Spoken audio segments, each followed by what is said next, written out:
Hello, my friends. I have missed you. I hope you've missed me. Sorry, I've been busy this week editing my novel, so there hasn't been a lot of baking. Actually, no baking in the house here. And because there was no baking, there was nothing on the shelves when Tim was getting done dinner each night. So I said, hey, since there's nothing stored up that I chose to video and bake, you get to choose what you want for dessert today. And he chose an apple cake.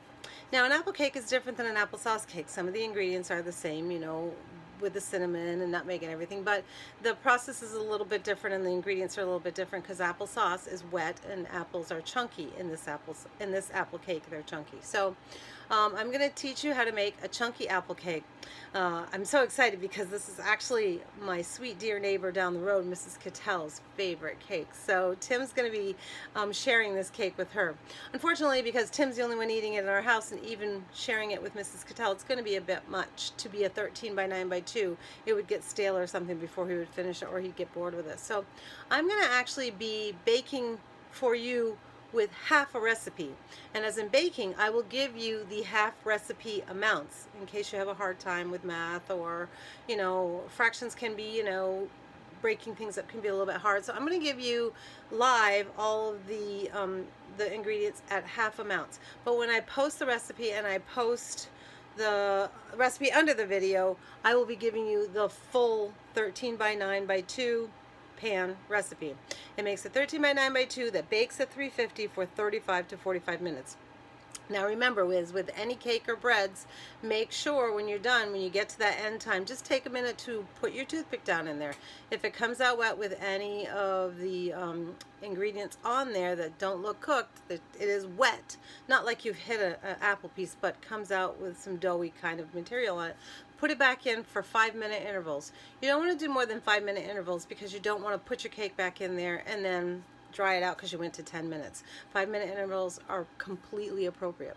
So 13 by 9 by 2 is a 350 degree oven for 35 to 45 minutes. However, I'm going to be making half of that, which is a 9-inch square pan, and I'm going to be cooking it on 350 for approximately 30 minutes. So this is really a fun recipe, and let's get to it. So here we go. And I just want to make sure my thing's not going to fall over on me again, because it happens all the time, which it just did. So let me push it down a little bit. So there we go. So it's not so top heavy. Sorry about that, guys. I keep screwing that up, and I'm terrible. Sorry about that. So the first ingredient I need is 3/4 of a cup of sugar. For a full recipe, it's 1.5 cups, but a half of that is 3/4 of a cup. In we go. And then you're going to take oil, any kind of oil, your canola, your vegetable oil, whatever suits you, EVOEO, that's fine. Normally it's going to be a cup. For this recipe, we're doing half, so it's going to be 1/2 cup. Whoops, I got a little something in my sugar there. Whew. Okay, so we're going to get a 1/2 cup here. There we go. And we'll put that aside. And the other ingredient normally is 3 eggs. Well, you can't split an egg, so you can't just say 1.5 of an egg. So I'm going to use that was given to me by some friends. The egg, it is still egg, it's just I don't have to crack any eggs open this way. The side of the package says that an egg is 3 tablespoons. An egg and a half would be at least 4. So it would be actually 5. So there's the 2, and there's the 4, because a half of one, so I need to do a little bit more. There you go. So approximately 5 tablespoons of egg product, or it never hurts for your cake to be a little bit moist. It just might have to bake a little longer if you use a regular large egg for the first one and a really smaller one for the second one, that would be considered half an egg. So just go ahead and do it that way as well. Okay, so these 3 ingredients first, before anything else, must be beaten for 1 minute. I'm going to blend it first, and then beat it for a minute.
There.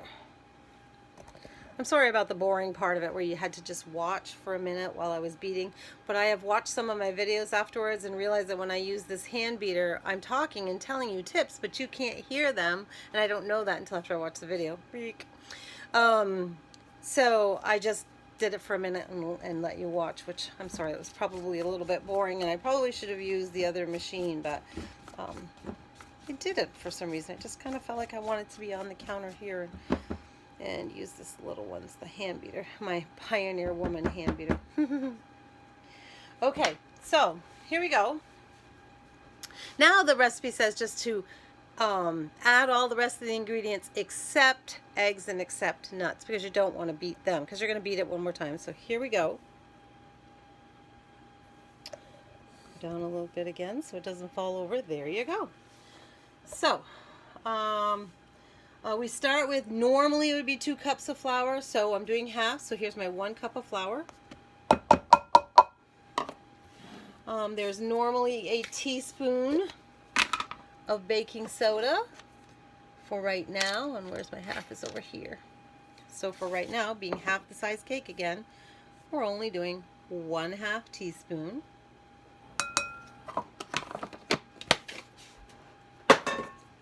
We have, I'm going to wait on the vanilla because I need the, it says vanilla next, but it's going to get these wet, and I need them for dry ingredients. So I'm going to hold off on that and put it in last so that I don't get them wet. So I don't, there we go. Normally, oops, my recipe's sitting in water. Normally there is 1/2 teaspoon of salt. We are going to do 1/4. Always do it over the sink so that if you over pour, I always do it over the sink. I always measure over the sink because if I over pour, then it goes in me here and I've got too much salt and I don't ever want it to over pour. So there is my 1/4 teaspoon of salt, and normally there's a 1/4 teaspoon of nutmeg, so I have a 1/8 right here. And did I grab the nutmeg out of the cupboard? I don't think I did. Gotta go grab the nutmeg. Sorry guys. Here's my 1/8 teaspoon of nutmeg. Here it is. Danielle picked it up for me from Food City. I don't normally shop there, but she did. Okay, there's my 1/8 teaspoon. So, in goes the nutmeg. And the cinnamon was the first one I had, and I flipped right by that for some silly reason. I'm not sure why. Normally it's 1 1/2 teaspoon of ground cinnamon, which means it needs to be 3/4 of a teaspoon of cinnamon. Well, we don't have a 3/4 teaspoon, obviously. There's no such thing. So you take the 1/2 and you add 1/4. 1/2 and 1/4 is 3/4. So there you go. There's your 3/4 of a teaspoon of cinnamon. Perfect. And now I'm going to double back on my vanilla, which was 1 teaspoon. As you can see, it was a good thing that I didn't get it wet yet. Here is my half. I always put my vanilla in last so that it doesn't mess up. I mean, I have plenty of these, but if I'm just trying to work with just a few of them and not dirty up a million of them, I wait for the teaspoon or whatever spoon of vanilla last so it doesn't make my spoons wet while I am working. Okay, so I'm going to beat this one more time. I'm going to get it a little bit wet and put it together. So it's going to be another moment of silence. I'm sorry. You know, put it together like this, and then it's going to be beat for 1 more minute.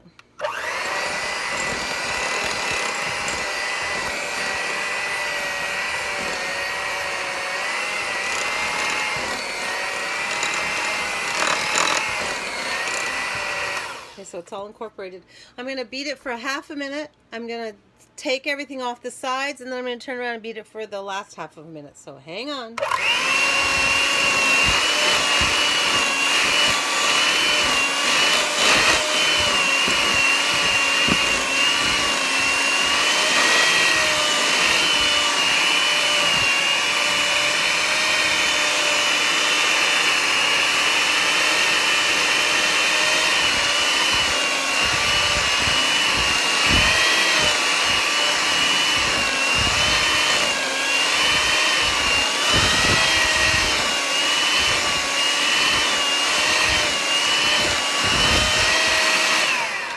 Okay, there's my first 1/2 minute. Whoops. So I was putting it up there. I hit it with my finger. That is hysterical. Pull it back a second here, and I am going to just scrape the sides quickly. I just like to make sure and scrape it up from the bottom.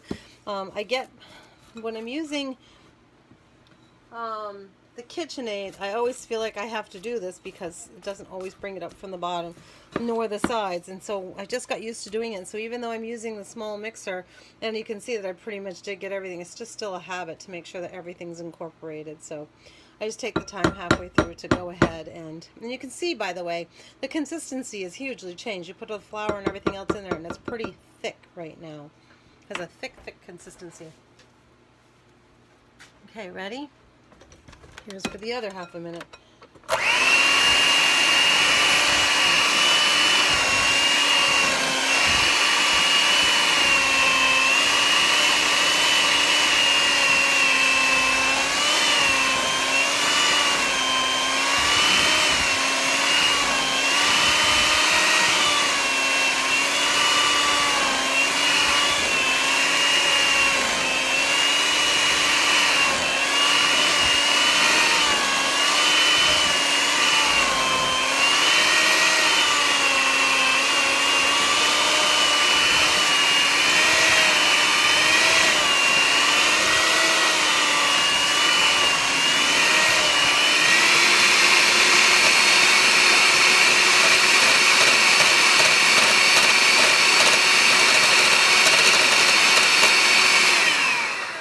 There you go.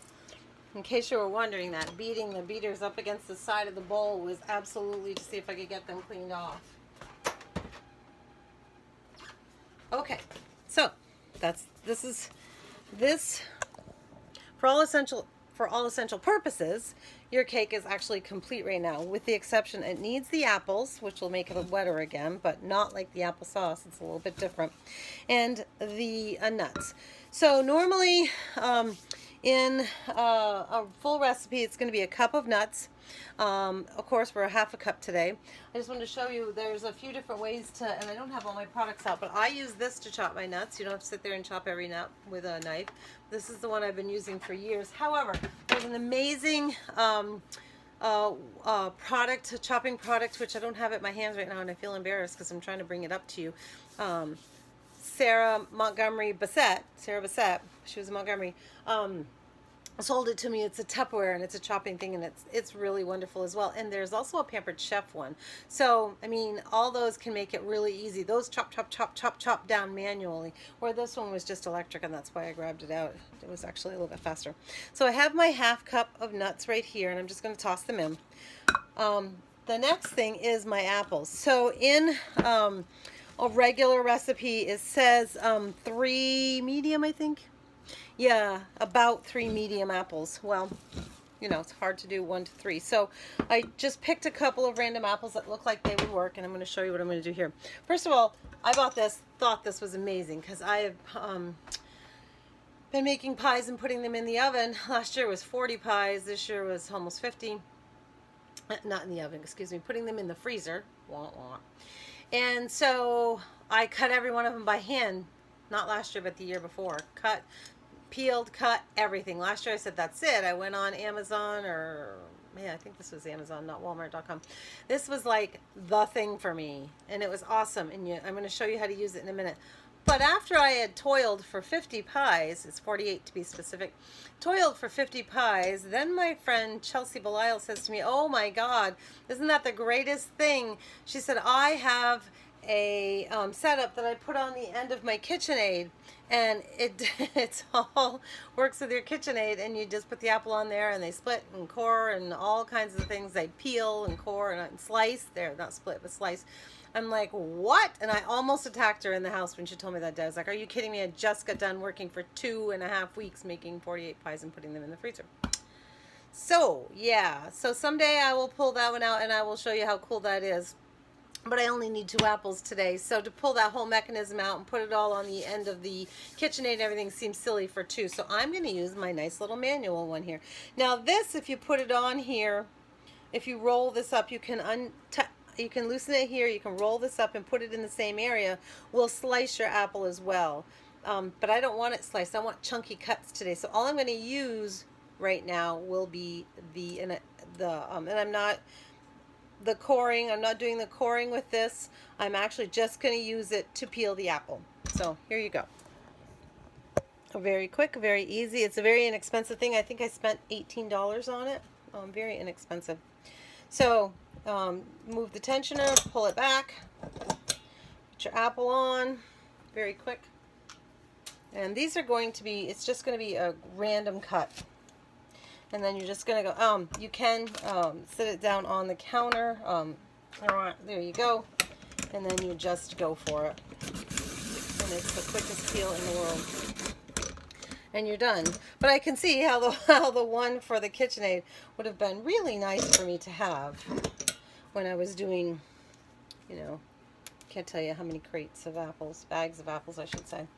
Here we go. But this is wonderful. You just got 2 or 3. Oh, well, for some reason, that one didn't. Well, that's an epic failure. I don't know why that did what it did. The thing's not close enough to it, I guess. So let's pull it back here. Pull the apple back. It's a little awkward. That's making it letting you think that it's an awkward thing to use, and it's not. It's actually very easy to use. When all the apples that I did, at least it made my job a little bit better. Yeah, so for some reason the apple is odd size or something's weird and it won't hit that middle. That's okay. We're going to clean it up anyway, so. And then I will clean my area quickly here. Put that in the sink. And then I'm just going to randomly, and yeah, I should have a cutting board here. Why am I working on the counter? Don't know. I'm going to go right here and just literally, I mean, some people do know how to do this and some people don't, so I'm just doing it for you. Don't be offended if you already know how to do this. I'm actually just working on it for the people that don't. So here we go. I'm just going to, get anything that was left off. Grab that core out of the center. And since I want funny chunkies, I'm going to cut it one more time, just as if you were like doing an apple for your child, because you don't, I don't know about your kids, but when I had a daycare, they never eat the skins. I don't know why. It's a healthy part for you. You have to clean it though. You have to wash your apple because of all the, unless you buy your apples locally. You know for sure you buy your apples locally, then you know you don't really have to clean it for pesticides. But definitely if you're just buying a bag in the grocery store, you don't know. So here we go. And so here we are. While I'm doing this, oh my goodness, guys, the weather just, one day it's very warm and the next day it's not, and then the next day it's kind of okay again. Crazy, absolutely crazy. But that's Vermont weather.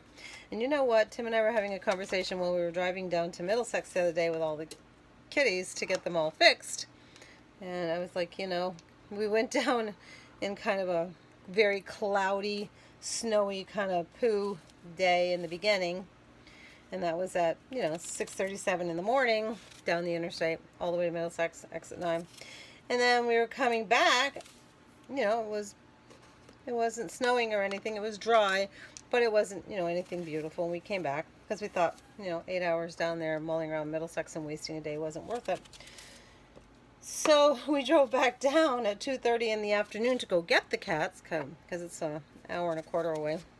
And it was complete sunshine, absolutely gorgeous, still a little cool. The wind was nippy, but oh my God, what a completely different ride with the sunshine and everything.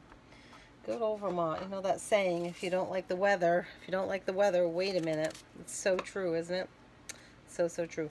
Okay, so I'm just going to bring my bowl over here that we just threw the nuts in. You can see it in there. You can see those nuts in there. And I'm just going to stand here and randomly, because it says coarsely cut, I'm just going to stand here and do this. Not huge, it's kind of like if you're just cutting your potato up to boil and you want it to be random pieces because you're not going to make mashed potatoes out of it. You want to have just boiled potatoes that you can use for gravy and stuff, so you make all those funky size. Well, I don't know if you do, but I do. Anyways, so there you are. That's all I'm doing is cutting up funky size. I'm just bite-sized, coarsely cut up. And there you go. And so you don't have to watch me cut up this whole 2-apple system. And I chose the apple sizes on purpose because I was thinking, oh, 3 medium apples. I chose like a 2 that were smaller than medium, figuring out that it would be about the same as 3. If you have a little more apple, no big deal. If you have a little less apple, no big deal. A few things you could add to this that would be awesome. You can change up your nut. If you're not a walnut person, you can use almonds or any kind of nut, pine nuts, anything that you would really like. You can also add a handful of raisins to this. A lot of people like raisins with their apple cake. I mean, more so they do it with applesauce cake, but I'm sure that they do it chunky apple too. So all I'm going to do after this, it's left. Oh, and by the way, I'm going to prepare my pan. And you're supposed to grease it in flour. And if you don't want to grease it in flour, you can do the cheat way that we've been doing lately, which is the Baker's Joy. I'm almost out of it, so pretty soon I'm going to have to be cheating again with the, not cheating again and doing the whole greasing and flouring, because I'm not going to go to the store just for some Baker's Joy. I don't like being in the store. I'm staying away as long as I can. Isn't that funny? So again, 13 by 9 by 2. While I was talking, I told you how to break it down in half, but I told you the original amount when I started, so you knew how I broke it down in half as I was going along. When I post the recipe ingredients, I'm going to post it as a full cake, as a 13 by 9 by 2. But you've got both things now, so if you're by yourself, you don't want to make this huge cake that's going to be hanging out forever, do those second set of ingredients that I told you with the lesser amounts. This cake is fantastic. When it tells you what to do here for a frosting, it says to use the I can't say anything, but you know what I mean. The ingredient specifies that they use caramel frosting. Never tried that before. What I do, I'm a go-to person. One of the two. I use cream cheese frosting, which you've seen me make homemade already, and maple frosting, which was the very first video we did a year ago almost now. It's almost a year ago when we started doing these videos. We did maple frosting. Either one of those would be absolutely superb. But to be honest with you, you could put just a classic white on there.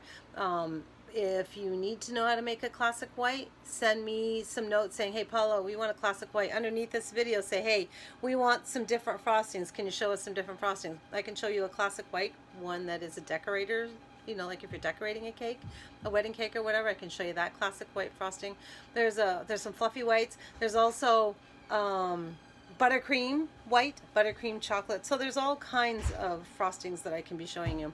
But that's Tim coming in the door now. Yeah, that close. He could have been videoing for me. Instead I had to do it myself. So here, yep, there's the man. There he is. Coming home from work. And I know it's Saturday. Get out there. No, that's not the case. But anyways, so we'll just finish up this cake, stick it in the oven. That is the case. Oh, don't even. Don't even. So here's your cake. Here's your chunky apple cake. If you want an applesauce cake to be done as well, stick the notes underneath the video and let me know what you want, because I'm really going on my own if I don't hear from anybody, but I really love those notes and those comments in the section underneath when I post the video, because it tells me where you want me to head, what you're looking for. And I need dinner ideas. I haven't posted a dinner for a while, so I need some pretty nice dinner ideas. Tim and I have been just doing any dinners I can think of to get through, because I'm working on the novel, so it hasn't been like big giant dinners lately. So all right, have fun with this. Thanks.